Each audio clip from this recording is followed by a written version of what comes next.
Hello student, how are you? कैसे हैं आप लोग? होप आप लोग बहुत अच्छे होंगे। और मैं आपका केमिस्ट्री टीचर आज आप लोगों को बेसिस एंड देयर प्रॉपर्टीज़ को पढ़ाऊंगा, यानी बेसिस एंड देयर प्रॉपर्टीज़ को आज हम लोग डिस्कस करने वाले हैं। तो क्या करने वाले हैं हम लोग? बेसिस की प्रॉपर्टीज़ को डिस्कशन में लाने वाले हैं। तो बेसिस की प्रॉपर्टीज़ को डिस्कशन में लाने से पहले मैं आपको हल्का सा लास्ट क्लास का रिव्यू भी दे देता हूँ। बेसिस क्या होते हैं? तो bases are those chemical substances which furnish OH negative ions. Basic वो बेस जो होते हैं वो केमिकल सब्सटेंस होते हैं जो OH नेगेटिव आयंस को फर्निश करते हैं। और टेस्ट में कैसे पढ़ देखे थे हम लोगों ने? बिटर। तो ये तो होती है बेसिस की डेफिनेशन। वहीं हमने बहुत इंपॉर्टेंट पार्ट पढ़ा था बेसिस का क्लासिफिकेशन, और बेसिस के क्लासिफिकेशन में हमने एक टॉपिक पढ़ा था एल्कलीज, जो कि अपने आप में बहुत इंपॉर्टेंट होता है। तो एल्कलीज हमने क्या कहा था कि those bases which are water soluble that are known as alkalis.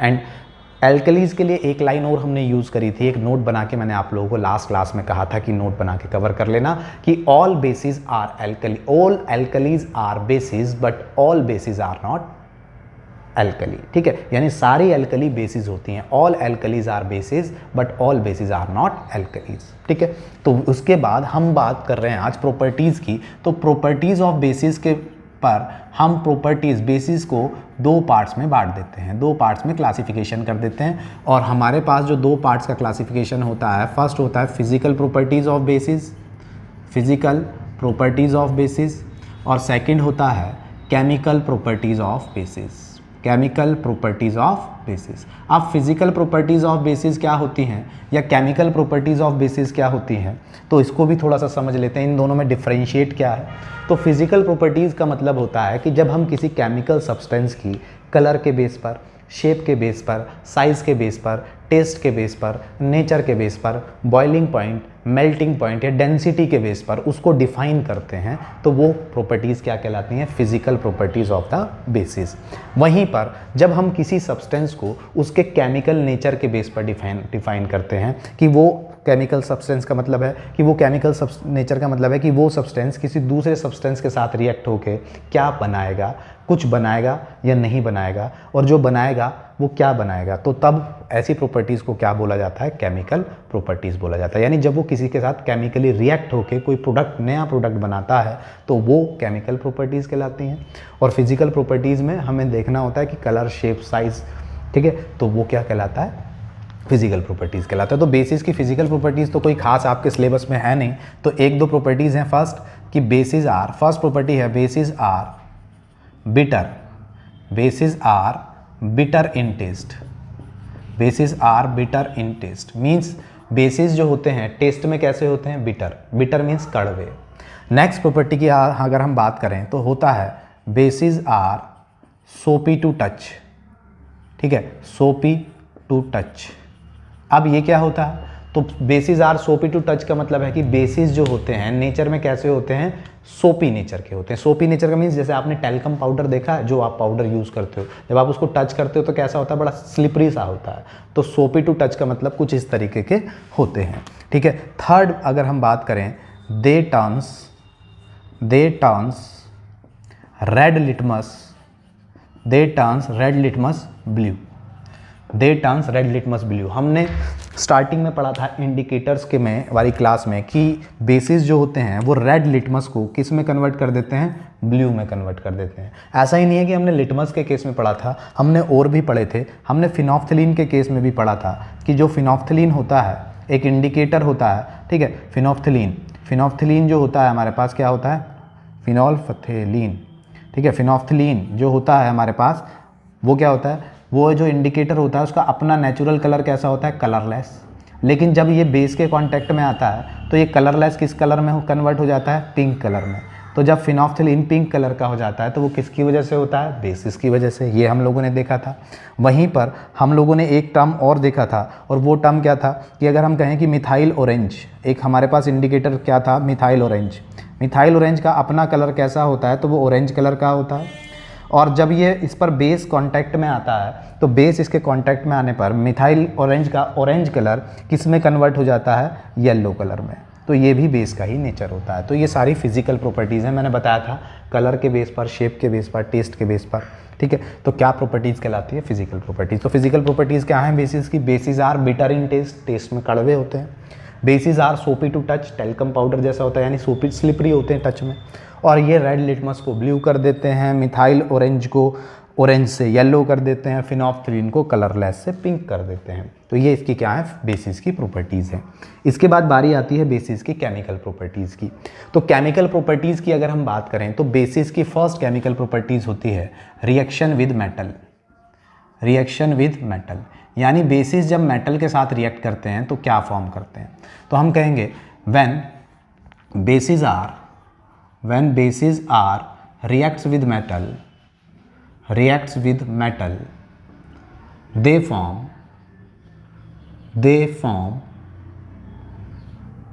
form salt and hydrogen gas। They form salt and hydrogen gas. यानी जब बेस मेटल के साथ रिएक्ट करते हैं, मैं कहूँ कि कोई बेस है और इसको हम किसके साथ ट्रीट करा रहे हैं? मेटल के साथ ट्रीट करा रहे हैं, तो ये क्या बनाएगा? ये एक सॉल्ट फॉर्म करेगा और सॉल्ट फॉर्म के साथ हाइड्रोजन गैस यहाँ से रिलीज़ होगी, हाइड्रोजन गैस रिलीज़ होगी। तो ये क्या होता है? बेस की प्रॉपर्टीज़ होती है। एग्जाम्पल से ले लेते हैं, सपोज करते हैं बेस हमने ले लिया यहाँ पर NaOH, बेस हमने ले लिया NaOH और मेटल ले ली यहाँ पर जिंक। तो हमने पता है कि highly reactive metal less reactive substance को क्या करती है? रिप्लेस। तो ये जो जिंक है ये यहाँ से हाइड्रोजन को रिप्लेस करेगा, एक हाइड्रोजन को नहीं, क्योंकि आगे 2 लगा हुआ है, तो कितने हाइड्रोजन है? 2 हाइड्रोजन को रिप्लेस करेगा। अब आपको कन्फ्यूज़न होगा कि चलिए मैं पहले सॉल्ट बना देता हूँ। तो ये हो जाएगा Na2ZnO2 प्लस जो हाइड्रोजन के 2 एटम्स यहाँ से निकले हैं वो H2 की फॉर्म में बाहर चले जाएंगे। अब आपके माइंड में आ रहा होगा कि सर जब हाइड्रोजन यहाँ से रिप्लेस किया है तो आप हाइड्रोजन यहाँ रखिए, आपने तो ऑक्सीजन से पहले हाइड्रोजन रख दिया। तो मैं आपको एक नॉलेज के लिए बता दूं कि जितने भी केमिकल फार्मूला होते हैं, केमिकल फार्मूला में लास्ट में पीछे की ओर हमेशा हाईली इलेक्ट्रोनेगेटिव एलिमेंट होता है। जिस इलेक्ट्रोनेगेटिविटी को आप अभी 5th चैप्टर में पढ़ेंगे। तो हाईली इलेक्ट्रोनेगेटिव एलिमेंट कह लीजिए, या आप ये समझिए फिलहाल कि पीछे सबसे पीछे हमेशा नॉन मेटल होती है। तो जिंक को पीछे नहीं रखा जा सकता क्योंकि जिंक मेटल है और ऑक्सीजन नॉन मेटल है, इसलिए ऑक्सीजन को पीछे कर दिया और जिंक आ गया ऑक्सीजन के बीच में। हाइड्रोजन रिप्लेस हुआ और जिंक आ गया, यहाँ पर रिएक्शन बैलेंस हो गई। अब ये जो सॉल्ट बना, इस सॉल्ट को बोलते हैं हम सोडियम जिंकेट। सोडियम जिंकेट, ठीक है। ये क्लियर हो गया आपको कि हाइड्रोजन यहाँ से रिप्लेस हो तो जिंक क्यों नहीं आया यहाँ पर? जिंक इसलिए नहीं आया कि किसी भी केमिकल फॉर्मूला में आयनिक कंपाउंड में हमेशा लास्ट में मोस्ट इलेक्ट्रोनेगेटिव एलिमेंट को रखा जाता है। या अगर अभी आपने इलेक्ट्रोनेगेटिविटी नहीं समझी है तो आप ये समझिए कि लास्ट में नॉन मेटल होती है और मेटल कभी नहीं होती, और जिंक मेटल है इसलिए इसको आगे रखा और O2 को पीछे रखा, ठीक है। तो इस तरीके से सोडियम जिंकेट फॉर्म हो गया। अगर मैं कहूँ कि यहाँ बेस चेंज कर दिया जाए, एल्यूमिनियम की रिएक्शन कर दी जाए तो क्या होगा? तो एल्यूमिनियम की रिएक्शन अगर हम NaOH से कराते हैं तो यहाँ 2 एल्यूमिनियम लेंगे, NaOH लेंगे, प्लस यहाँ पर एक्वस सॉल्यूशन क्या है? एक्वस, ये भी एक्वस ही था वैसे तो, लेकिन ये तो ऑलरेडी एल्कली है तो पानी में डिजॉल्व हो जाता है, ठीक है। ये भी एल्कली है, पानी में डिजॉल्व हो जाता है, लेकिन बैलेंसिंग के लिए हम यहाँ पर वाटर का मॉलिक्यूल भी यूज़ करेंगे, ठीक है। एल्यूमिनियम और सोडियम हाइड्रोक्साइड जब हम लेंगे तो क्या होगा? ये बनेगा Na2AlO2 प्लस हाइड्रोजन गैस यहाँ से बाहर जाएगी, ठीक है। ऑल ओवर रिएक्शन को बैलेंस कर लेंगे, ठीक है, और ऑलमोस्ट बैलेंस भी होगी। अगर नहीं है तो हम इसको बैलेंस कर सकते हैं, ठीक है। इस तरीके से रिएक्शन बैलेंस हो जाएगी, ठीक। चलिए, अगर बैलेंस हो गई है तो अच्छी बात है, नहीं तो आप कर लें, मैंने लास्ट क्लास में आपको बैलेंस करना सिखाया। अभी तो हम प्रोडक्ट बना रहे हैं, तो ये क्या होगा? एल्यूमिनियम क्या होगा? यानी ये क्या है? Sodium aluminate. इसको नाम देंगे हम सोडियम एल्यूमिनेट। इस फॉर्मूले का नाम होगा सोडियम एल्यूमिनेट और हाइड्रोजन गैस यहाँ से इवॉल्व होगी। लास्ट क्लास में एसिड की प्रॉपर्टीज़ में मैंने आप लोगों को बताया था, आप इसको एक बार देख लीजिए, होप आपने इसको देख लिया होगा, ठीक है। लास्ट क्लास में मैंने आप लोगों को बताया था कि हाइड्रोजन का आइडेंटिफिकेशन कैसे किया जाता है। तो हाइड्रोजन गैस का आइडेंटिफिकेशन कैसे किया जाता है कि जब हाइड्रोजन गैस को बर्निंग स्प्लिंटर के कांटेक्ट में लाया जाता है और अगर वो गैस पॉप साउंड प्रोड्यूस करती है तो वो कन्फर्मेटरी होता है कि वो हाइड्रोजन गैस है। और अगर मैं हाइड्रोजन गैस का नेचर बताऊं तो हाइड्रोजन गैस कलरलेस, ऑर्डरलेस और टेस्टलेस गैस होती है। ठीक है, तो ये फर्स्ट प्रॉपर्टी हमारी यहाँ डिस्कस हो जाती है। अब इस फर्स्ट प्रॉपर्टी का एक नोट आप कवर कर लीजिए क्योंकि ये बहुत इंपॉर्टेंट नोट है इस प्रॉपर्टी के लिए कि all metals do not reacts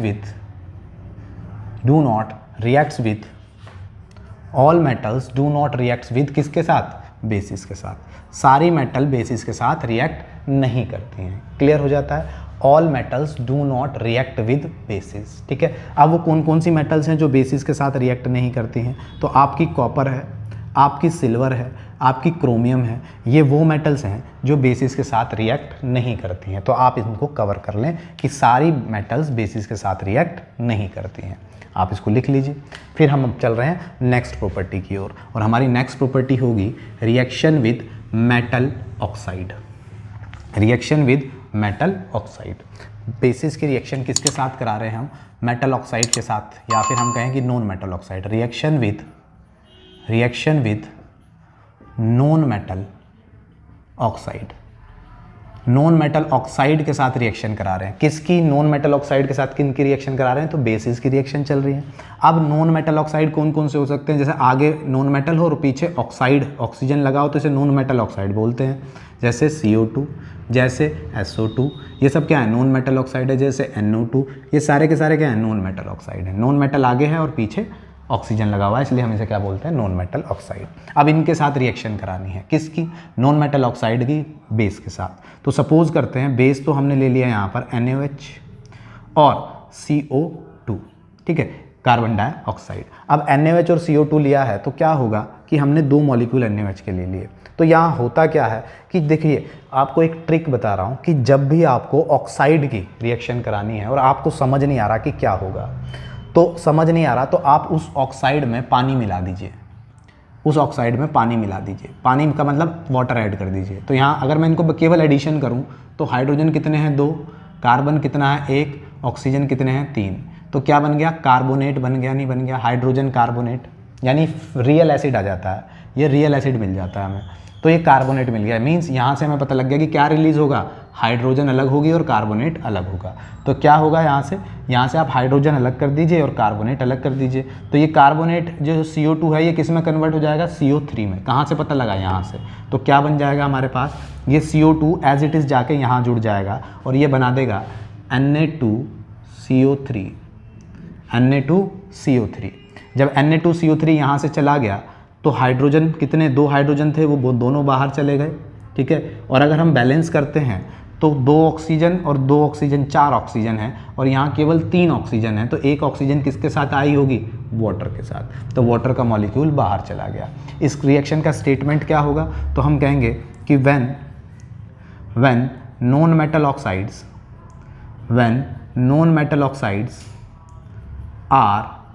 reacts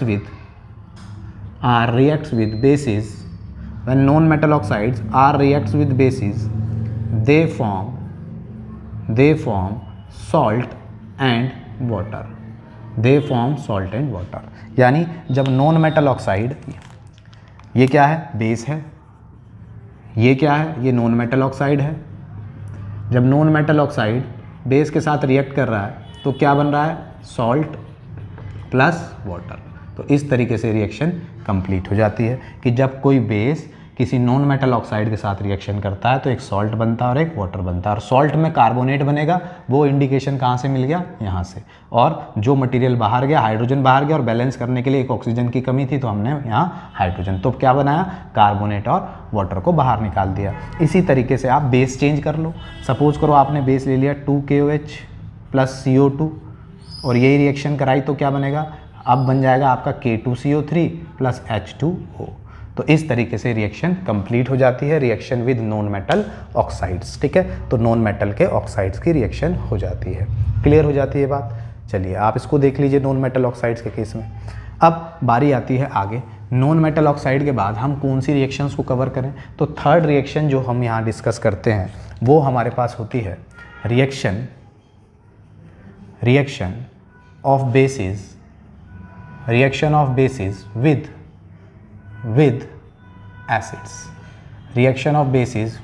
acids. यानी जब बेस की रिएक्शन एसिड से की जाती है तो उसे क्या बोला जाता है, reaction of basis with acids.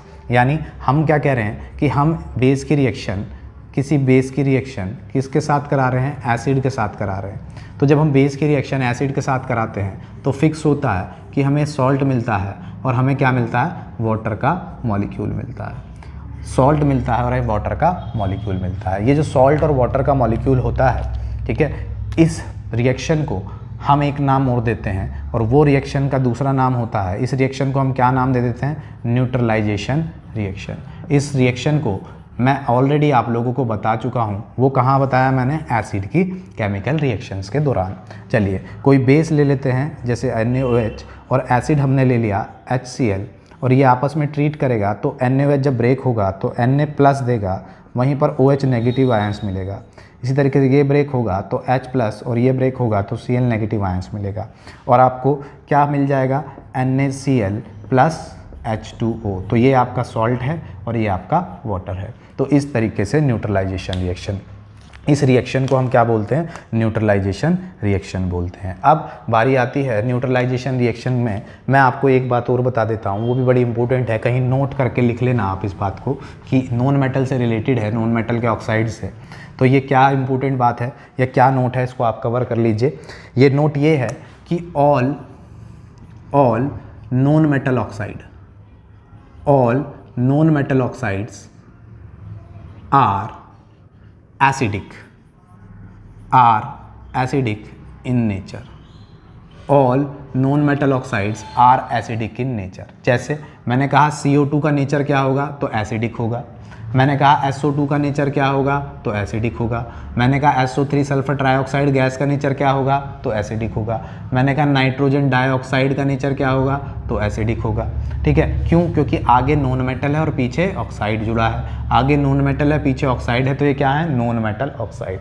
अब इनका नेचर एसिडिक है या बेसिक है वो कैसे पता करें, तो मैंने अभी अभी बताया कि अगर हमें किसी ऑक्साइड का नेचर नहीं पता है तो आप उसके अंदर क्या करें, उसके अंदर वाटर का एडिशन कर दें और वाटर का एडिशन करते ही वो अपना रियल एसिड बता देगा।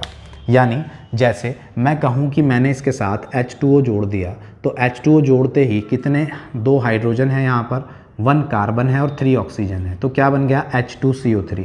और H2CO3 क्या होता है, इसका नाम होता है कार्बोनिक एसिड।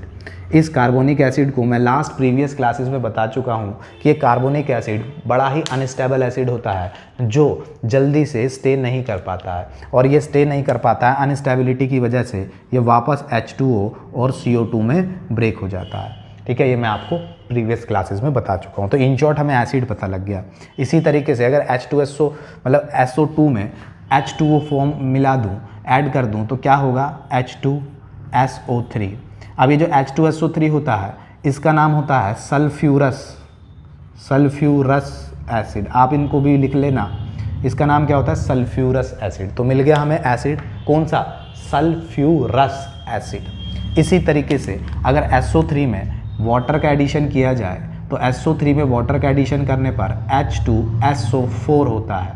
ठीक है, जिसको आप क्या बोलते हो, सल्फ्यूरिक रिक एसिड। तो इस तरीके से आपको एक एसिड मिल गया।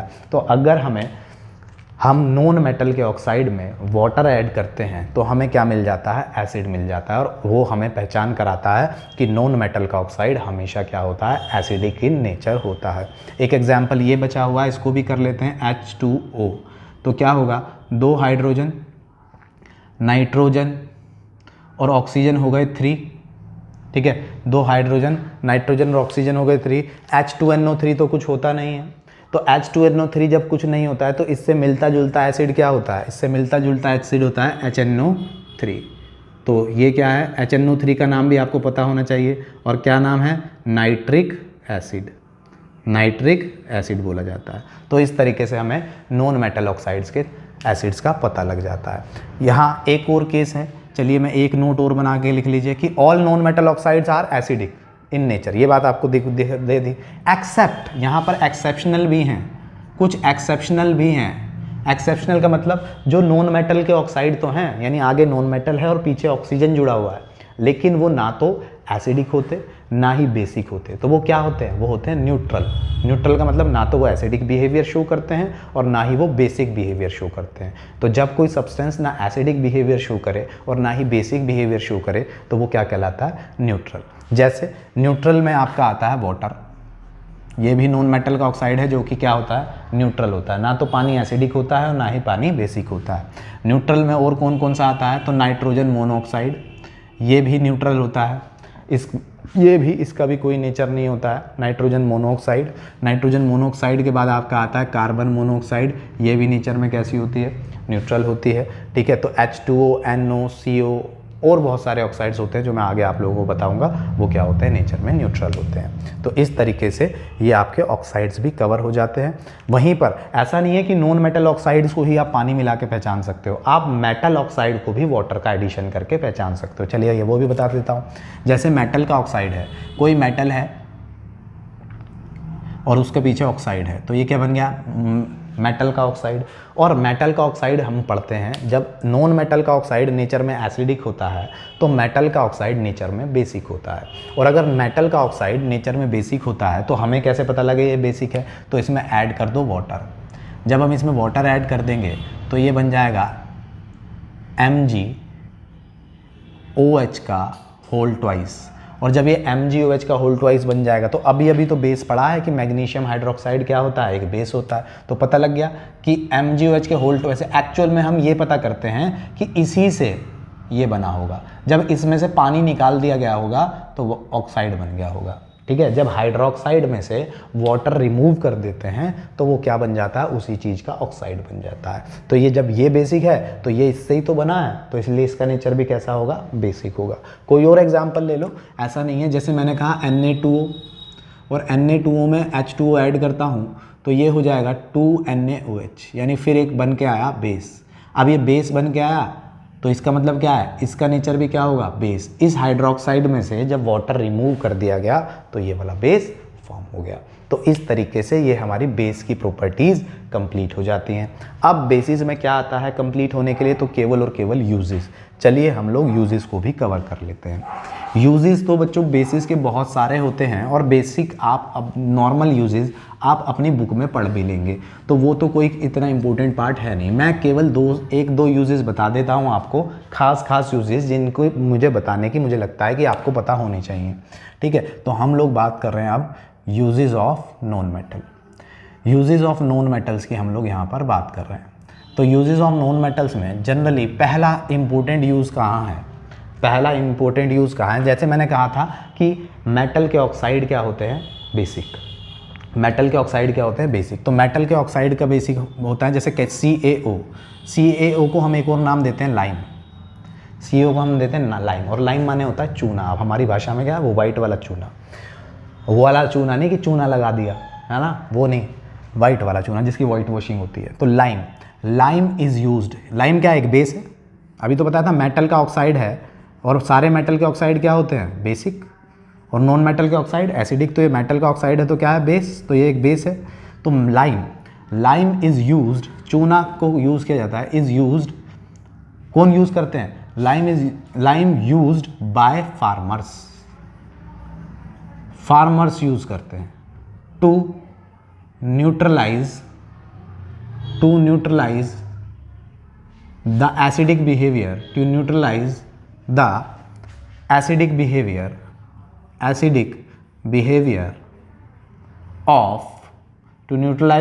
Behaviour of soil.